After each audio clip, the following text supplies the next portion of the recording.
Hey everyone, ENDgame here, and today we're playing Dragonheir Silent Gods. For today's video, I'm going to do a little bit of a hero spotlight on my new favorite hero, Synarell.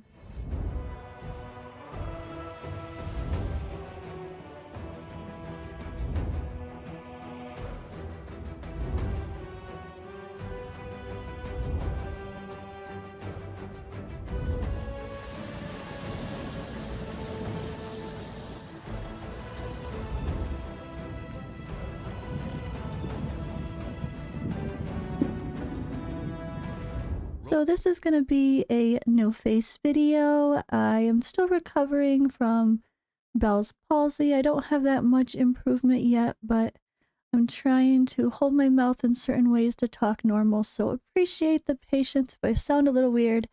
That's why, but I definitely still look a little weird, so it's okay. But I don't want to let that hold me back. We have lots to talk about for Season 3. So if you haven't started playing Dragonheir yet, first of all, the game is gorgeous. Look at these graphics. But yeah, you can use the link in the description and the pinned comment to download the game. Be sure to use the promo code DRAGON0322. One thing to note here is our last D&D collab was with Elminster Mar, and I am loving using him in Season 3 already. But we have this teaser picture for the next collab that will be happening soon. So who do you guys think will be the next character? Are there any teasers from this picture with that fancy hand that give you guys any ideas? It looks like there might be some like lightning around the hand. I'm not sure, but I'm definitely curious about what this could mean. So let me know in the comments below if you guys have any ideas about our next collab. Our new season is Echoes of the Deep. It's going to be a pretty fun, rewarding season, I think. There's going to be even some community challenge events, Easter events, half anniversary celebration events. And yeah, the season itself, of course, had some fun changes. As noted here, we have always these elemental affinity changes. There's 31 new heroes, new damage types. I'm really curious about some of these. We have Shadow, and I started using the aura a little bit as well. Lots of really cool characters to add to our rosters. There's new season bosses, new Meander, new dungeon boss mechanics, and also new equipment and artifacts. So lots to explore. So first off, for Season 3, we did have this new hero, Synarell. I saw his kit and I loved him instantly. Loved him instantly, honestly. I just knew he was going to be important. He has this invincibility buff he puts on someone and dispels all their debuff. And then he actually does fire damage to all enemies and heals all allies after that buff wears off after 5 seconds. And this damage has been really fun and surprisingly helpful in so many battles. So he is a healer here with his battle skill as well. He does damage and he heals. And then his passive is so good. He can inflict attack penalty with his passive without needing accuracy. And that's just massive for this game. So he also has an aura in City of Trials, which is Meander and Pillar of Trial. That's 45% increased attack. So that's really good. We have a little guide here if you guys want to remember. This is a really great new feature here. He's very versatile in PvE. This is very true, but he's actually amazing in Arena. I'm going to show you guys the places I'm currently using him. It's super funny. They recommend HP and attack for him, but nothing about his kit actually scales with needing HP, except the idea that he's a support hero. So honestly, I disagree with the recommendations here. No, he's so good as a damage dealer that's attack based. Someone like a Gulend or a Zarloth kind of hero. Think of him like that.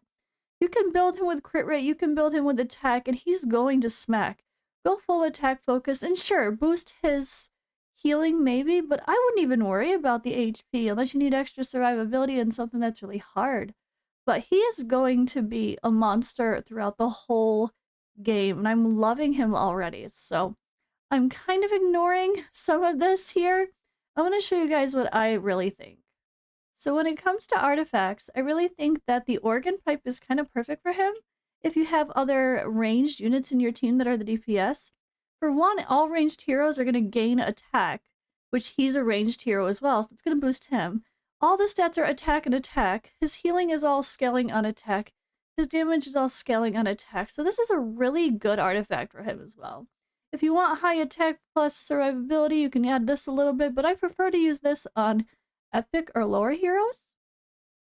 You could also use the new Captain Hook on him as well for even more attack plus extra crit rate to help him do more damage himself. Those are probably my main suggestions regarding artifacts for him. If you really just want to boost his healing only, there is stuff like this that increases the healing from the wearer, healing from the wearer by 25%. And his resistance as well. So you can kind of go the support route, of course, if you do want to just go that way. Or the epic artifacts, the mirror is great. I mean, honestly, even you could even use the eyeball on him. I'm not gonna lie, it would be pretty good. You could boost how fast he comes back to his ultimate using the burner, or his battle skill using the candle. But do kind of consider him as bonus damage when you're doing your builds, and just try to get as much attack on him as possible. And I think you'll be very surprised. And then he doesn't need accuracy for his attack penalty, so he's actually pretty easy to build. But yeah, I'm gonna go ahead and show you guys where I'm taking advantage of him, and he has just been a joy and my new favorite character. So I actually did Vortex with him and Ardreth instead of the Unkillable comp, which that's a little harder to do, right? It's a little less attainable. But most people for Season 3 would have Ardreth, and if you happen to pull him as one of your supports, you'll be pleasantly surprised at how good he is to pump out some extra damage and keep the team alive. So I actually did more damage with this and survived only a tiny bit longer, very tiny bit, 5 seconds, with this team instead of my Unkillable Wild team. As we roll into like day 5 of the game. It's so early now. But we have Venom 7. I'm using him there with my main core team here. He's going to help keep that attack penalty up, and he's going to be a great healer. And everywhere else we have debuffs. Grave of Curse, he's again my healer and a DPS there. Like, he's just so good everywhere that I am really honestly shocked at his versatility, and even in arena. So let me actually show you him in action in a few places and why he's so good. So let's head into Grave of Venom 7 first. So this is my team. This is what I was just farming, so it's pretty well set. So we have I do have legendary artifacts. This is a higher end, account. This is Season 3. We should have legendary heroes by now. Hell, I've already done 15 summons in just the past few days since doing my Season 3 summons. So it's definitely not too hard to obtain getting summons in this game. People just don't grind well enough, apparently. Anyway, so this is kind of my team. I have him with the organ pipe again to boost everyone else's damage. Karf is here because we really need debuff against this boss. Now, this boss, when it does its ultimate, you want to make sure that you don't have, or that you do have 2 or more debuffs on the boss. Otherwise, it's really a struggle because he's going to target random enemies and then you're going to die. You want to make sure he's not doing that. So this is kind of my setup. It looks a little wonky, but it works. So Elminster everyone has to be close to Elminster because of his range here. But yeah, anyway, this is my team. So when it comes to doing Harpy 7, I started doing this on the first day it opened, which was what, day 3 of the game? And day 2 or day 3 of the game for Season 3, so I was pretty proud of that. But I do need some sort of defense to survive. Now, I'm a dummy. Apparently, I ran out of... I need the defense plus 10%. I need to go make more caviar or the fire plus defense ones, ideally. But for right now, we're just going to use whatever I got, just for the sake of the 10% defense. So this helped me stay alive. use your consumables early. This is really, really helpful.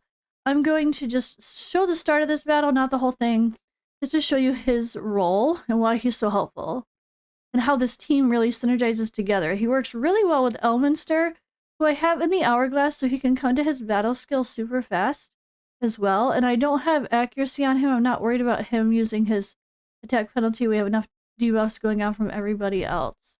And I am using the defense aura from our draft. So, this is the hard part, the survivability, to get nuked fast, but boom! Elminster pops his shield, and then Synarell is gonna give her, or someone, invincibility. So even more protection if needed if she starts to die. But that's what I love about it. It's a really cool synergy there, having Elminster give everybody a shield really quick, and then oh, Synarell's not in my range of my Elminster. I need to fix that. But yeah, I'll fix that later. But you get the point here. He can give someone invincibility, which is more than likely going to be the tank most times if they're taking a lot of damage. And then he's going to heal a ton. And then he's going to do full board AoE damage. Look at him at the top there. He's my main DPS. Oh, he's also one of my main healers. So like, and he's taking extra damage because he's not under shield. But yeah, he's doing amazing healing. He is doing amazing damage. This is a slow team because it's not like a super DPS powered team, but it works and it's successful. And he's a really big reason for that. I absolutely love using him here. So the other thing I mentioned was Vortex. And this was my run from yesterday, which I did after I already had accepted one. So 8 minutes and 10 seconds is my unkillable team. I did 8.8 million yesterday with Zephy and Ogok. Timed with unkillable, which lasts to 150 turns, or the stacks. And instead of lovely, lovely Synarell here and our draft. That was what I did. And I was like, you know what? I want to see if I can survive better with our draft plus someone. Like, I knew I wanted to use our draft, and I was like, I really think our draft and Synarell can hang. And you know what? Look at him. This extra 1.2 million damage, which is not too far behind Tanonan, who is in Witch's Remains, of course. That extra damage added up so well here, and yeah. Having him with the organ pipe, just like I had Zephy with the organ pipe, so I still had that roll. He was awesome. 9.46 would have put me in such a better place. It's been really hard to do Vortex lately. You guys probably know, like the start of the season, it's tough. And only the high-end teams can really, really compete. Yesterday, if I did 9.6, I would have been, let's see, how high would I have been? I would have been in the top 40s. Yeah. I would have been in the top 40s if I accepted that run. Instead it was 55, which is fine, because like this was my team instead. But I did even better with Synarell, and his damage plus his healing is a big part of that. I really am impressed by him here for the sake of Vortex. And for the sake of that team, I will show you what I am using. So yes, of course, I am using legendary artifacts where I can. I do have the wild one for Erich, Witch's Remains on Talonon, Organ Pipe on him, and the horn on our Dreth. So that is really helpful for everyone else's damage. I did actually just get the fan to try on Flora instead of the Vile Ink. So we'll see how that goes. I don't know. Skill timing wise, I do have him timed at 12 seconds. He's gonna go, which is with his timing. I just want to keep him with everyone else. So that way there is defense penalty up when when the invincibility expires and then he does the damage. I want to make sure that he's taking advantage of the defense penalty that Tanonan is going to give from Witch's Remains. So this is my timings. Flora goes first, Tanonan goes second, Erich goes third, and that all enables Flora to do damage. And then 5 seconds later, he's going to be doing his bonus wonderful extra damage as well. And then, of course, healing, which is great. And our Dreth I have on a full YOLO, just going as much as she can. So that's my timing for that, and that's another great place that I'm using Synarell. Now, obviously, anywhere else, the story stuff that we're doing for the sake of these world exploration, he's perfect there, except of course when we cannot kill fire minions like the Eye of Therapy, but hey, that's bound to happen. The other place he's obviously, I think obviously, which I'm surprised the game didn't do, very good for is Arena. So I've had a lot of fun with him in Arena, and it's very satisfying watching people just drop dead for seemingly no reason. So I'm gonna see if I can show you guys a couple of those battles, so you can see that in action. Alright, we might not win this one, but let's see what's up. So, you're gonna notice that after Synarell goes, he's gonna put that buff on someone. Oops.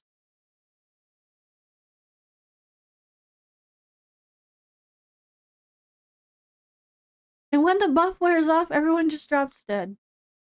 Isn't that funny? Look how clutch that was. It looked like the victory was not mine. That was really clutch. Alright, let's try it again.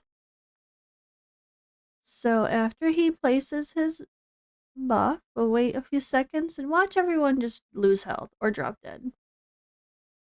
Oh, we didn't do. Come on, come on.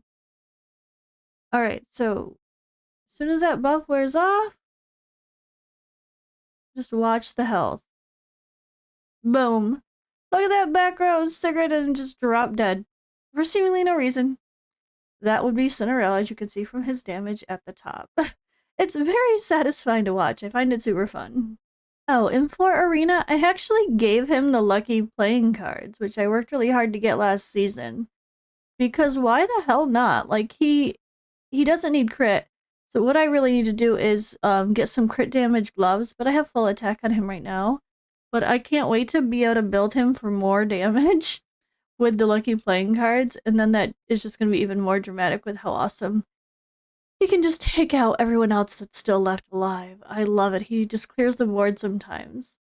But yeah, I actually think he is more a damage dealer than a support if you use him right. Like, I shouldn't say more, no. He's equally a damage dealer as he is a support unit. So I'm super happy I have him. I'm absolutely loving him in all content. Obviously, this is a quick little guide and showcase from, let's see, what day am I on? I'm just double checking.